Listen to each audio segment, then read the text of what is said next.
በበጋ ደስ ቢሉት ፀሐይ እየፈራ በሐምሌ ደስ ብሉት ዝናብ እየፈራ ልጁ እንጀራ ቢለው በጅብ አስፈራ። ጤና ይስጥልን። ይህ የስድስተኛ ክፍል አማርኛ ሞዴል ፈተና ቁጥር 2 ነው። ቀጥሎ ያለው ምንባብ በጥሞና ካዳመጣችሁ ወይም ካነበባችሁ በኋላ ጥያቄዎችን መልሷቸው። ምንባቡ እንዲህ ይላል። ኢትዮጵያ በጣም ብርቅዬና ድንቅዬ የሆነ የሰው ሰራሽና የተፈጥሮ መስህቦች የሚጎበኟት ሀገር ናት። ይሁን እንጂ እስከ ዛሬ ድረስ ከቱሪዝም ልታገኘው የቻለችው ገቢ አፍን ሞልቶ የሚናገሩት አይደለም። ከቱሪዝም ገቢ አንጻር እንደ ኬንያ፣ ታንዛኒያ ከመሳሰሉት ጎረቤት ሀገሮች ጋር ስናነጻጽረው በጣም አነስተኛ ሆኖ እናገኘዋለን። በሰሜን አፍሪካ ከሚገኙ ግብፅ፣ ቱኒዝና አልጄሪያ ጋር ስናወዳድር ደግሞ ቱሪዝም በሀገራችን የለም ያሰኛል። ግብፅ ታሪካዊ ቅርሶቿን ብቻ በማስጎብኘት ከቱሪዝም ኢንዱስትሪም በዓመት ከ4 ቢሊዮን ዶላር በላይ የምታገኝበት ደረጃ ላይ ደርሳለች። ኬንያ እና ታንዛኒያም እንስሳትና ሌሎች የተፈጥሮ ሀብት መስህቦችን ብቻ በማስጎብኘት በየዓመቱ እያንዳንዳቸው እስከ 300 ሚሊዮን ዶላር ያፍሳሉ። ይህ ጽሑፍ የተወሰደው ከአዲስ ዘመን ጋዜጣ ሰኔ 27 1992 ከታተመው ላይ ነው። ይህን ምንባብ ከግንዛቤ ማስገባት ቀጥሎ ያሉ ጥያቄዎችን መልሷቸው። ጥያቄ ቁጥር 1 የለም ያሰኛል ሲል ምን ማለቱ ነው? ሀ አስተማማኝና ችግር የሌለበት ነው ማለቱ ነው። ለ አጥጋቢ አይደለም ማለቱ ነው። አመሮሃ ጥራትና ብቃት ችግር አለበት ማለቱ ነው። መ ለጎብኚዎች ዋስትና የለውም ማለቱ ነው። መልሱ አጥጋቢ አይደለም ማለቱ ነው። ምንባቡ የኢትዮጵያን የቱሪዝም ገቢ ከሰሜን አፍሪካ ሀገራት ጋር ሲያወዳድር የለም ያሰኛል ይላል። ይህ አገላለጽ ገቢው በጣም ትንሽ ወይም እምንት መሆኑን ወይም አጥጋቢ አለመሆኑን ለመግለጽ የገባ ነው። ጥያቄ ቁጥር 2 ስናወዳድር ብሎ ስናነጻጽር ቢል ያፍሳሉ ብሎ ምን ይላል? ሀ ያከማቻሉ ይላል። ለ ያስቀምጣሉ። ሐመሮሃ ላይ ይውላሉ። መ ያገኛሉ ይላል።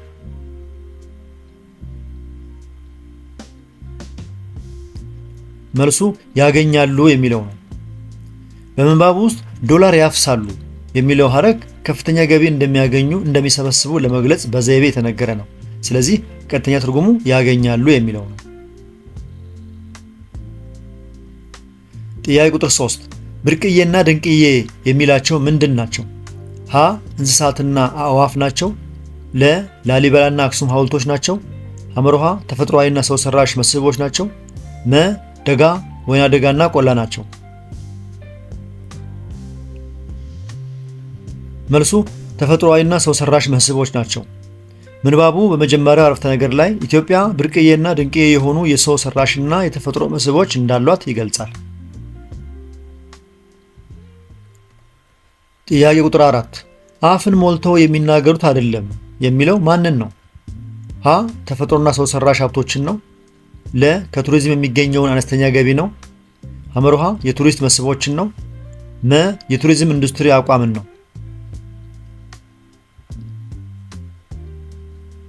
መልሱ ከቱሪዝም የሚገኘው አነስተኛ ገቢ ነው።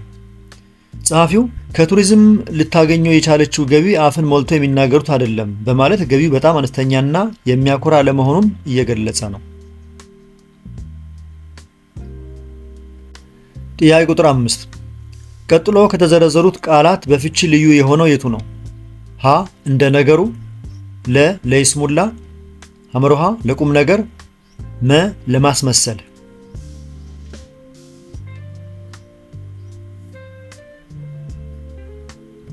መልሱ ለቁም ነገር ነው። ለቁም ነገር የሚለው ቃል ጥብቅና አዎንታዊ ትርጉም አለው። ሌሎቹ እንደ ነገሩ፣ ለይስሙላ፣ ለማስመሰል ግን ነገሮች በይምሰል ወይም በጥራት ሳይሆን በይድረስ ይድረስ ሲሰሩ የሚገለጹ አሉታዊ እንደምታ ያላቸው ናቸው። የተከበራችሁ የሀዩ ቻናል ተከታታዮች እስካሁን ባለው ጥያቄና መልስ ላይ አስተያየትና ጥቆማ ካላችሁ አስተያየት መስጫው ላይ አስቀምጡ። ከተመቻችሁ ላይክ አድርጉ። ምናልባት የቸኮልኩና የፈጠንኩ ከሆነ ቪዲዮን አቁማችሁ በጥሞና ተከታተሉት። መልካም ጊዜ። ጥያቄ ቁጥር 6 ስለ አንቀጽ ከተዘረዘሩት ውስጥ ስህተት የሆነው የቱ ነው? ሀ የሐሳብ ዝምድና ያላቸውን አረፍተ ነገሮች ይይዛል። ለ ከአንድ በላይ ንጥረ ሐሳቦች ይይዛል። ሐመሮሃ አነስተኛ የድርሰት ክፍል ነው። መ አንድ ነጠላ ሐሳብ ብቻ ይይዛል። መልሱ ከአንድ በላይ ነጠላ ሐሳቦች ይይዛል የሚለው ነው። ምክንያቱም ትክክለኛ አንቀጽ በአንድ ዋና ርዕሰ ጉዳይ ወይም ሐሳብ ላይ ብቻ ማተኮር አለበት። ከአንድ በላይ ነጠላ ሐሳቦችን ይይዛል የሚለው የአንድን አንቀጽ ዩኒቲ መርህ የሚጣረስ ስለሆነ ስህተት ነው ማለት ነው። ጥያቄ ቁጥር 7 ከቀረቡት አማራጮች ውስጥ ለተጽኦ ስም ምሳሌ ሊሆን የሚችለው የቱ ነው? ሀ ተራራ፣ ለ ወንድ፣ ሐ መምህር፣ መ ኬንያ።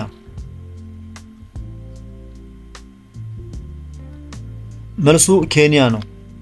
ኬንያ የአንድ የተወሰነ ሀገር መጠሪያ ስለሆነ የተጽኦ ስም ነው። ሌሎቹ ተራራ፣ ወንድ፣ መምህር ግን የውል ስሞች ናቸው።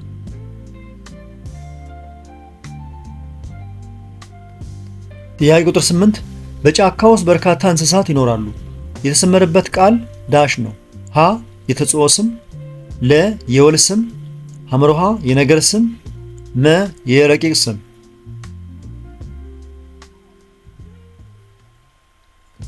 መልሱ የውል ስም ነው። እንስሳት የሚለው ቃል በጫካ ውስጥ ለሚኖሩ ሕይወት ያላቸው ፍጥረታት በጋራ የሚሰጥ መጠሪያ ስለሆነ የውል ስም ነው። እንቀጥል። ጥያቄ ቁጥር 9 ከተዘረዘሩት ቃላት ተመሳሳይ ትርጉም የያዘውን ፊደል በመምረጥ መልሱ። ሀ አያሌ፣ ለ ጥቂት፣ ሐ ብዙ፣ መ ሀና ሐ መልስ ናቸው። መልሱ ሀና ሐ መልስ ናቸው የሚለው ሲሆን ጥያቄው ከተዘረዘሩት ውስጥ ተመሳሳይ ፍቺ ያላቸውን ጥንዶች የጠየቀ ይመስላል። ወይም ደግሞ ለአያሌ ተመሳሳይ ፍቺ ፈልጉ የሚል ነው። አያሌ ማለት ብዙ ማለት ነው። ስለዚህ ሀና ሐ ተመሳሳይ ትርጉም አላቸው ማለት ነው። ጥያቄ ቁጥር 10 ማነጽ ማለት ትርጉሙ ምንድን ነው? ሀ ማቃናት፣ ለ መግራት፣ ሐ ማስተካከል፣ መ ሁሉም መልስ ነው።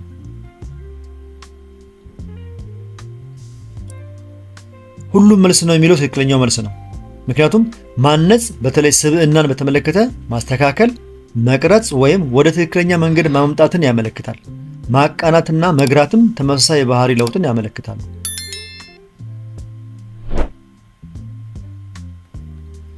ጥያቄ ቁጥር 11 አለመ የሚለው ቃል ትርጉሙ ጎዳ፣ ለ አነጣጠረ፣ ሐ ቀመቀመ፣ መ ዘረዘረ። መልሱ አነጣጠረ ነው። አለመ ማለት አንድን ኢላማ ለመምታት መሳሪያን አስተካክሎ መያዝ ወይም ማነጣጠር ማለት ነው። ጥያቄ ቁጥር 12 ተግዳሮት ማለት ምን ማለት ነው? ሀ ችግር፣ ለ ደከመ፣ ሐ ፈራ፣ መ አረጀ።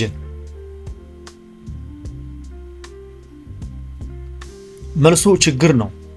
ተግዳሮት ማለት እንቅፋት፣ ፈተና ወይም ችግር ማለት ነው።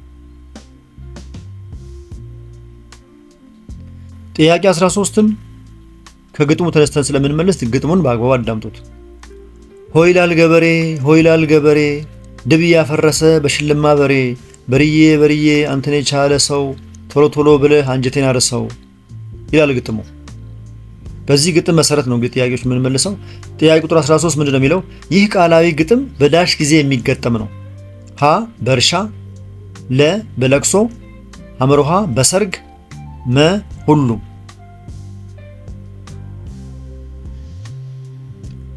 መልሱ በእርሻ ነው።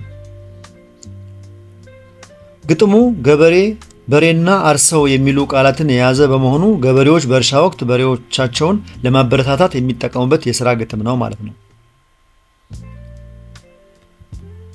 ጥያቄ ቁጥር 14 ወይም የሚለው ቃል በመተካት የሚያገለግለው ስርዓተ ነጥብ የቱ ነው?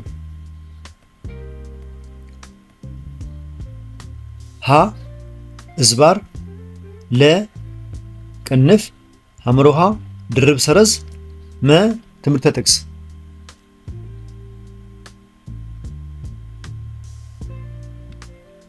መልሱ እዝባር ነው። እዝባር ወይም የሚለውን አማራጭ አመልካች ቃል ተክቶ የሚገባ ነው። ጥያቄ ቁጥር 15 ወፍጮው ስለተበላሸ ጤፉን ሸረከተው የተሰመረበት ቃል ፍቺ የትኛው ነው? ሀ ከካው፣ ለ አደቀቀው፣ ሐ ፈጨው፣ መ ተረተረው።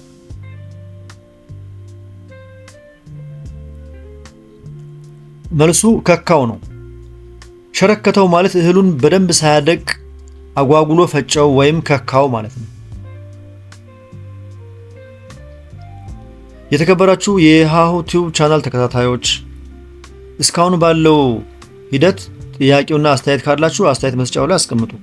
ከተመቻችሁ ላይክ አድርጉ። ሌሎቹ እንዲደርሳችሁ ከፈለጋችሁ ደግሞ ሼር አድርጉ። ሌሎች ቪዲዮዎችም ተከታትለው እንዲመጡላችሁ ሰብስክራይብ አድርጉ። መልካም ጊዜ። ጥያቄ ቁጥር 16ን ለመመለስ ቀጣዩን ግጥም እናዳምጥ። በበጋ ደስ ቢሉት ፀሐይ እየፈራ፣ በሐምሌ ደስ ብሉት ዝናብ እየፈራ፣ ልጁ እንጀራ ቢለው በጅብ አስፈራራ የሚለው ቃላዊ ግጥም ለምን አይነት ሰው የሚገጠም ይመስላችኋል? ሀ ለታታሪ ገበሬ፣ ለ ለብልጥ ገበሬ፣ ሐመሮሃ ለሞኝ ገበሬ፣ መ ለሰነፍ ገበሬ።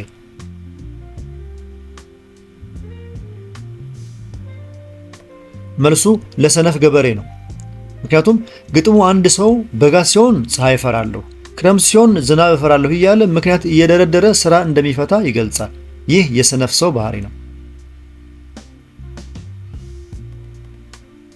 ጥያቄ ቁጥር 17 ከሚከተሉት አንዱ ከጊዜ ተውሳከ ግስ አይመደብም።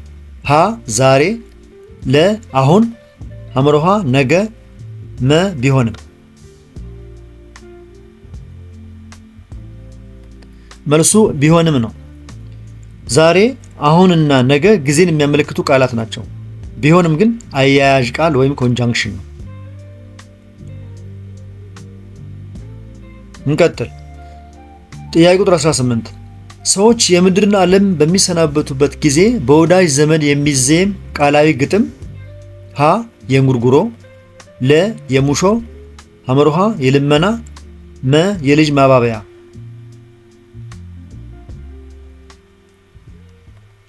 መልሱ የሙሾ ነው። ሰው ሲሞት ለቅሶ ላይ የሚዜም ወይም የሚገጠም የሐዘን ግጥም ሙሾ ይባላል። ጥያቄ ቁጥር 19 ፋጡማ በሁለተኛ ዲግሪ ተመረቀች በሚለው አረፍተ ነገር ውስጥ የድርጊት ጊዜው ሀ የአሁን፣ ለ የትንቢት፣ ሐመሮሃ የኃላፊ፣ መ ሁሉም። መልሱ የኃላፊ ነው። ተመረቀች የሚለው ግስ ድርጊቱ ተፈጽሞ ማለቁን ወይም ማለፉን ያሳያል። ጥያቄ ቁጥር 20 ከሚከተሉት ቃላት መካከል ቅድመ ግንድ ቅጥያ ያለው ቃል የትኛው ነው? ቅድመ ግንድ ሀ ክንፍ፣ ለ ከተራራ፣ ሐመሮሃ ሐሰት፣ መ መሬት። መልሱ ከተራራ ነው። ምክንያቱም ከተራራ የሚለው ቃል የተመሰረተው ከቅድመ ግንድ እና ተራራ መሰረታዊ ቃል በመጣመር ነው። ጥያቄ ቁጥር 21 አንድ ቃል በቀጥተኛ ከሚኖረው ፍች ባሻገር የሚሰጠው ምስጢራዊ ፍች ዳሽ ይባላል። ሀ እማሪያዊ፣ ለ ፍካሪያዊ፣ ሐመሮሃ መዝገበ ቃላዊ፣ መ ቀጥተኛ። መልሱ ፍካሪያዊ ነው። የቃላት ሁለተኛ ወይም የተደበቀ ዘይቤያዊ ትርጉም ፍካሪያዊ ፍቺ ይባላል። ጥያቄ ቁጥር 22 ለምለም ቆቅ ናት በሚለው አረፍተ ነገር ውስጥ የተሰመረበት ቃል ፍካሪያዊ ፍቺ ዳሽ ነው። ሀ ንቁ፣ ለ ሰነፍ፣ ሐመሮሃ ወፍ፣ መ ጎበዝ።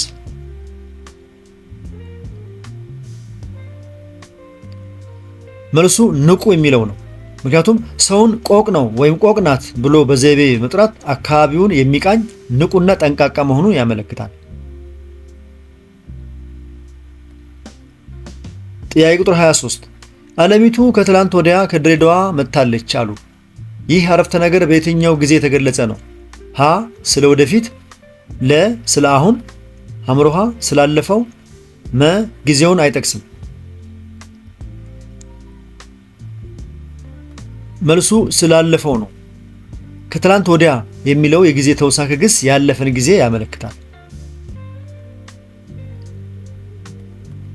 ጥያቄ ቁጥር 24 ከሚከተሉት ቃላት መካከል ድህረ ግንድ ቅጥያ ያለው ቃል የትኛው ነው? ድህረ ግንድ ሀ እህት፣ ለ ስምንት፣ ሐመሮሃ መጽሐፎች፣ መ ትምህርት ቤት።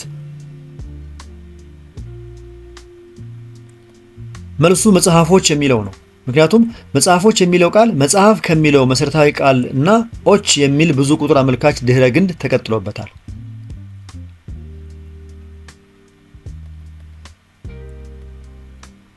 ጥያቄ ቁጥር 25 ከተሰጡ ተማሪዎች መካከል ትክክል የሆነውን መልስ ምረጡ ነው የሚለው። ድሎት ማለት ምን ማለት ነው? ሀ ምቾት፣ ለ ሀብት፣ ሐመርሃ ጨጓራ፣ መ ጉበት። መልሱ ምቾት ነው። ድሎት ማለት የተመቻቸ ኑሮ ወይም ምቾት ማለት ነው። ድሎትና ዱለት ይለያሉ። ጨጓራና ጉበት እዚህ ላይ ከዱለት ጋር ስለሚገናኙ ነው።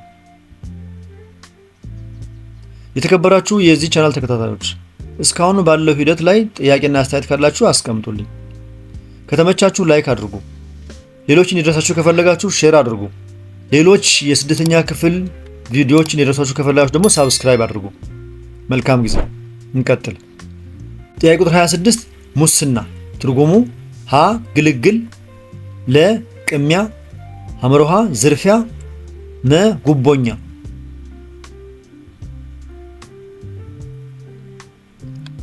መልሱ ዝርፊያ ነው። ሙስና ማለት የሕዝብን ሀብት ያላግባብ መውሰድ ሲሆን ከተሰጡት አማራጮች ዝርፊያ የሚለው በትርጉም ይቃረባል። ጉቦኛም የሆነው ሙሰኛ ቢሆን ነበር። ስለዚህ ሙስና ስለሆነ ሂደቱ ነው። ሙስና ማለት ዝርፊያ ማለት ነው።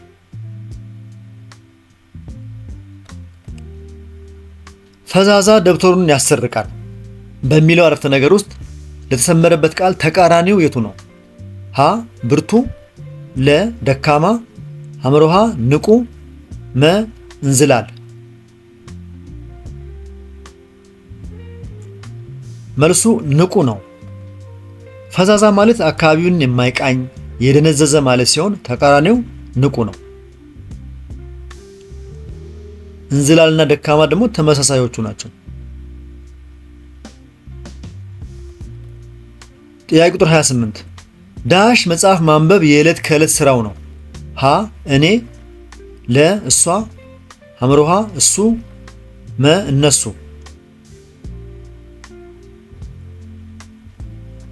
መልሱ እሱ ነው።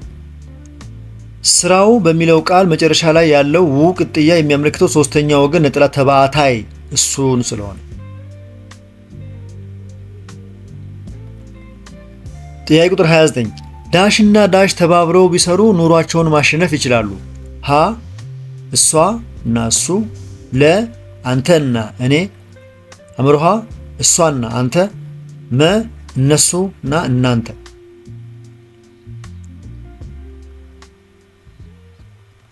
መልሱ እሷና እሱ ነው። አረፍተ ነገሩ ኑሯቸውን እና ይችላሉ በሚሉ ብዙ ቁጥር አመልካች ቃላት የተጠናቀቀ በመሆኑ ባለቤቶቹ እሷና እሱ መሆን አለባቸው። በዚህ መሰረት እሷና እሱ ተባብረው ቢሰሩ ኑሯቸውን ማሸነፍ ይችላሉ የሚለው ትክክለኛ ነው የሚሆነው። ጥያቄ ቁጥር 30 ሰው ከተሰማራ እንደየስሜቱ በዋለበት ስፍራ አይቀርም ማፍራቱ የተባለው ዳሽ አይደለም። ሀ ስለዚህ፣ ለ ቢሆንም፣ ሐመርሃ ያለ ምክንያት፣ መ ነገር ግን።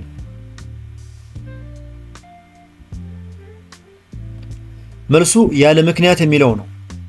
ያለ ምክንያት አይደለም የሚለው ሐረግ ለምሳሌያዊ አነጋገሮች ማራገጫ ሆኖ ይገባል ማለት ነው። ስለዚህ አረፍተ ነገሩን አሟልተን ስናነበው ሰው ከተሰማራ እንደየስሜቱ በዋለበት ስፍራ አይቀርም ማፍራቱ የተባለው ያለ ምክንያት አይደለም ተብሎ ይደመደማል ማለት ነው። ጥያቄ ቁጥር 31 ቢንያም የአቶ ተመስገን የበኩር ልጅ ነው። የተሰመረበት ቃል አውዳዊ ፍቺ የሚገልጸው የትኛው ነው? ሀ የስስት፣ ለ የመጀመሪያ፣ ሐመርሃ የመጨረሻ፣ መ የመሃል። መልሱ የመጀመሪያ ነው። በኩር ማለት ከተወለዱ ልጆች ሁሉ ቀድሞ የተወለደ ወይም የመጀመሪያ ልጅ ማለት ነው። ጥያቄ ቁጥር 32 ስለ እዝባር ትክክል የሆነው የቱ ነው? ሀ ቃልን ከቃል ይለያል፣ ለ ቀን እና ዓመተ ምህረት ለመለየት ይጠቅማል፣ ሐመርሃ ቃልን ከቃል ለማያያዝ ያገለግላል፣ መ የአረፍተ ነገር መቋጫ በመሆን ያገለግላል። መልሱ ቀንና ዓመተ ምህረት ለመለየት ይጠቅማል የሚለው ሲሆን እዝባር ቀን፣ ወርና ዓመተ ምህረት ለመለየት የሚያገለግል የስርዓት ነጥብ አካል ነው። እዚህ ጋር ለምሳሌ አለ 12 እዝባር 05 እዝባር 2016። ጥያቄ ቁጥር 33 አበበ የገዛው በሬ ነጭ ነው። የተሰመረበት ቃል የቃሉ ክፍሉ ዳሽ ነው። ሀ ስም፣ ለ ቅጽል፣ ሐመርሃ ተውሳከ ግስ፣ መ ግስ። መልሱ ቅጽል ነው። ነጭ የሚለው ቃል የበሬውን ቀለም ወይም ማንነት ስለሚገልጽ ቅጽል ወይም አጀክቲቭ ነው ማለት ነው። ጥያቄ ቁጥር 34 ከግለሰብ ወደ ግለሰብ የሚጻፍ የደብዳቤ አይነት ምን ይባላል? ሀ የመስሪያ ቤት ደብዳቤ፣ ለ የግል ደብዳቤ፣ ሐመርሃ የማመልከቻ ደብዳቤ፣ መ የማስታወቂያ ጽሑፍ። መልሱ የግል ደብዳቤ ነው። በሁለት ወዳጆች ወይም ግለሰቦች መካከል የሚደረግ የጽሑፍ ልውውጥ የግል ደብዳቤ ይባላል። ጥያቄ ቁጥር 35 ቀጥሎ ከተዘረዘሩት አረፍተ ነገሮች መካከል ነጠላ አረፍተ ነገር የትኛው ነው? ሀ ሐናና ፋጡማ ትረካ ይወዳሉ፣ ለ ናትናኤል ያነበበውን መጽሐፍ ለወንድሙ መለሰለት፣ ሐመርሃ ሰውን ያለ ሥራ መጉዳት ሕሊናን ያደማል፣ መ መምህራኖቻችን በስነ ምግባራቸው የተመሰገኑ ናቸው። መልሱ ሐናና ፋጡማ ትረካ ይወዳሉ የሚለው ነው። ምክንያቱም ነጠላ አረፍተ ነገር አንድ ባለቤትና አንድ ማሰሪያ ግስ ብቻ ይኖረዋል። ምርጫ ኤ ቀላልና ግልጽ የሆነ ነጠላ አረፍተ ነገር ነው። የተከበራችሁ የሃሁ ቲዩብ ቻናል ተከታታዮች እስካሁን ባለው ሂደት ከጥያቄዎችና መልሶቻቸው ከነማብራራቸው የቀረበው ላይ አስተያየትና ጥቆማ ካላችሁ አስተያየት መስጫው ላይ አስቀምጡ። ከተመቻችሁ ላይክ አድርጉ። ሌሎች ይጠቅማል ብላችሁ ካሰባችሁ ደግሞ ሼር አድርጉ። ሌሎች የስድስተኛ ክፍል ቪዲዮዎችን እንዲደርሳችሁ ከፈለጋችሁ ሳብስክራይብ አድርጉ። መልካም ጊዜ። እንቀጥል። ጥያቄ ቁጥር 36 ልጆቻቸውን በሚለው ቃል ውስጥ ነፃ ምዕላድ የሆነው የቱ ነው? ሀ ልጆች አችን፣ ለ ልጅ፣ ሐመርሃ አቸው፣ ን መዎች። መልሱ ልጅ የሚለው ነው። ልጅ የሚለው ቃል ብቻውን ቆሞ ትርጉም የሚሰጥ መሰረታዊ ቃል ወይም ነፃ ምዕላድ ነው። ከዛ ውጭ ያሉት ብቻቸውን ራሳቸውን ችለው የሚቆሙ አይደሉም። ጥያቄ ቁጥር 37 ሴትነት በሚለው ቃል ውስጥ ነፃ ምዕላድ የሆነው የቱ ነው? ሀ ሴት፣ ለ ሴቶችን፣ ሐመርሃ ነት፣ መ ሴቶቻችን። መልሱ ሴት የሚለው ነው። ሴት ብቻውን ትርጉም ያለው ነፃ ምዕላድ ሲሆን ነት ደግሞ ጥገኛ ምዕላድ ነው። ጥያቄ ቁጥር 38 የራስ የህይወት ታሪክ የሚባለው አንድ ሰው በህይወት እያለ የራሱን የህይወት ታሪክ ዳሽ ነው። ሀ ቤተሰቦቹ ሲጽፉለት፣ ለ ራሱ ሲጽፈው፣ ሐመርሃ ጓደኞቹ ሲጽፉለት፣ መ መልስ የለውም። መልሱ ራሱ ሲጽፈው ነው የሚለው። ግለ ታሪክ ወይም የራስ የህይወት ታሪክ አውቶባዮግራፊ የሚባለው ባለ ታሪኩ ራሱ ታሪኩን ሲጽፍለት ነው ማለት ነው። ጥያቄ ቁጥር 39 በመጥበቅና በማላላት ሲነገር ሁለት የተለያዩ ትርጉም የማይሰጠው ቃል የቱ ነው? የማይሰጠው ሀ ሰባ፣ ለ አያት፣ ሐመርሃ ስም፣ መ ገና። መልሱ ስም ነው። ምክንያቱም ስም የሚለው ቃል ሲጠብቅም ሆነ ሲላላ የትርጉም ለውጥ አያመጣም። ሰባ ቁጥርና ውፍረትን ነው። አንደኛው ሰባ ለቁጥር፣ ሌላኛው ሰባ ውፍረት ነው። አያት ዘመድና ማየት ነው። አያት አያት። ገና በዓልና ጊዜ ነው። ገና አልመሸም ካል ጊዜ ነው የሚያሳየው። ሰሞኑን የገና በዓል ነው ካል ደግሞ በዓልነት ነው የሚያሳየው። እነዚህ ሲጠብቁና ሲላሉ ይለያያሉ። ስለዚህ ትክክለኛው መልስ ስም የሚለው ነው ማለት ነው። ወደ መጨረሻው ጥያቄ መጣን። የመጨረሻው ጥያቄ ከማየታችን በፊት ይህ የስድስተኛ ክፍል አማርኛ ቁጥር 2 ቪዲዮ እስካሁን የቀረበውን አዳምጣችሁ ተከታትላችኋል። በቀረበው ላይ አስተያየት እና ጥቆማ ካላችሁ አስተያየት መስጫው ላይ አስቀምጡ። ጥያቄዎችን ጠይቁ። ከተመቻችሁ ላይክ አድርጉ። ሌሎች ጓደኞቻችሁና ዘመዶቻችሁ እንዲደርሷቸው ከፈለጋችሁ ሼር አድርጉ። ሌሎች የስድስተኛ ክፍል ብዙ ቪዲዮዎች አሉ እዚህ ቻናል ላይ እንዲደርሷችሁ ከፈለጋችሁ በየጊዜው የሚለቀቁት ሳብስክራይብ አድርጉ። መልካም የፈተና ዝግጅት ጊዜ። ጥያቄ ቁጥር 40 ምንድን ነው የሚለው? ከሚከተሉት አማራጮች መካከል የክርክር አቀራረብ መመሪያ የሆነው የቱ ነው? ሀ ርዕስ መምረጥ፣ ለ አድማጮችን ማመስገን፣ ሐመርሃ መረጃ መሰብሰብ፣ መ ልምምድ ማድረግ።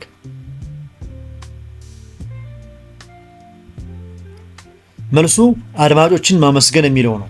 ምክንያቱም አንድ ተከራካሪ መድረክ ላይ ወጥቶ ክርክሩን ሲያቀርብ ንግግሩን ሲጀምርም ሆነ ሲጨርስ አድማጮችን እና ዳኞችን ማመስገን የሥነ ሥርዓቱ ወይም ፕሬዘንቴሽን አካል ነው።